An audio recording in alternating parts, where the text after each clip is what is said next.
मोदी जी, आज आप लाल किले की प्राचीर से 75 मिनट तक बोले जब आपने राष्ट्र को संबोधित किया। आज आपने एक नए टर्म का इजाद किया है, दिमागी नक्सल। अर्बन नक्सल के बाद अब आप एक नए टर्म के साथ आए, दिमागी नक्सल। किसको बुला रहे हैं आप दिमागी नक्सल?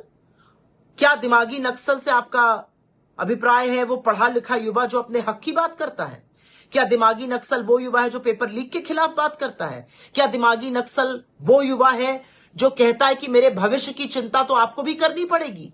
क्या दिमागी नक्सल वो युवा है जो बेरोजगारी के खिलाफ, इस देश में पेपर लीक के खिलाफ, सरकारी भ्रष्टाचार के खिलाफ उन्मुक्त होकर बोलता है? कौन है दिमागी नक्सल? वो पढ़े लिखे लोग जो आपकी विफलताओं पर आपको आईना दिखाते हैं, आपको कटघरे में खड़ा करते हैं, आपकी विफलताओं से आपका परिचय कराते हैं। कौन है दिमागी नक्सल?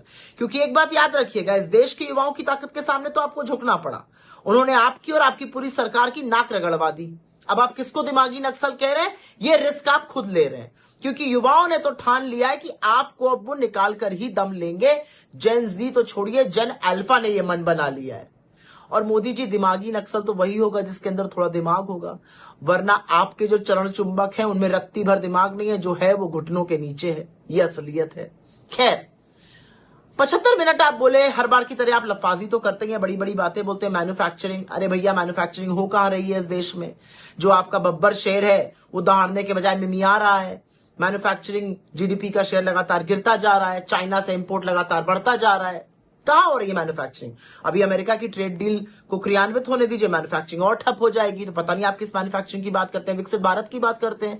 अगले 21 साल 12% से ज्यादा ग्रोथ करनी है, 6% नहीं पहुंच पा रहे हैं आप। तो पता नहीं आप कौन से हवाई किले बना रहे हैं।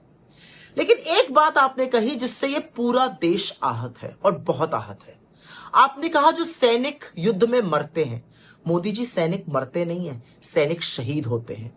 और शहादत और बलिदान को वही समझ सकता है जिसने कभी शहादत और बलिदान को पास से देखा हो, त्याग किया हो। आपने तो अपनी छोटी उंगली का छोटा नाखून इस देश के लिए नहीं कटाया, और आपके पुरखे तो जंगे आजादी के दौरान अंग्रेजों के साथ खड़े थे, तो आप शहादत समझ ही नहीं सकते। और आपने तो पहले भी सैनिकों का अपमान किया, ये कहकर कि बनिया में सैनिक से ज्यादा साहस होता है। और शायद इसीलिए जब गलवान में 20 जाबाजों की शहादत हुई तो आपने बिना पलक झपकाए कह दिया कोई घुसा हुआ नहीं है, चाइना को क्लीन चिट दे दी। लेकिन एक बात याद रखिएगा, ये देश सब कुछ सहेगा, ये अपने शूरवीरों का अपमान, अपने जाबाजों का अपमान नहीं सहेगा। शूरवीर मरते नहीं है, शहीद होते हैं। शहादत का सम्मान करना सीखिए। एक बात और साफ हो गई मोदी जी, बिना टेलीप्रॉम्प्टर के आप ढेर हो जाते हैं, बोल नहीं पाते हैं आप।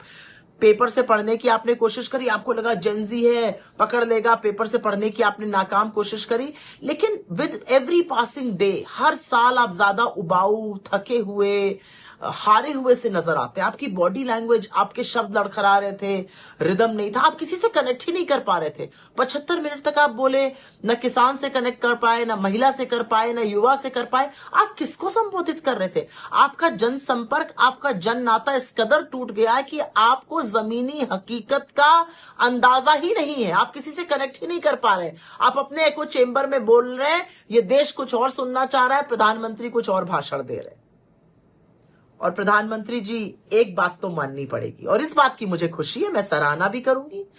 आपने आखिरकार नाक रगड़ के, देर आए दुरुस्त आए, ये माना कि पंडित नेहरू इस देश के महापुरुषों में से एक है। आपने उनका उल्लेख किया, इसके लिए आपका साधुवाद, इसके लिए आपको बधाई। आपने कहा महापुरुष जैसे पंडित नेहरू। काश आपकी ये बात आपके वो लिजलिजे गलीच सांसद भी सुने जो पंडित नेहरू को अपशब्द कहते हैं, उनके खिलाफ दुष्प्रचार करते हैं। उनको भी समझना पड़ेगा नेहरू की विराटता क्या है, जो आज आपको समझ में आ गई।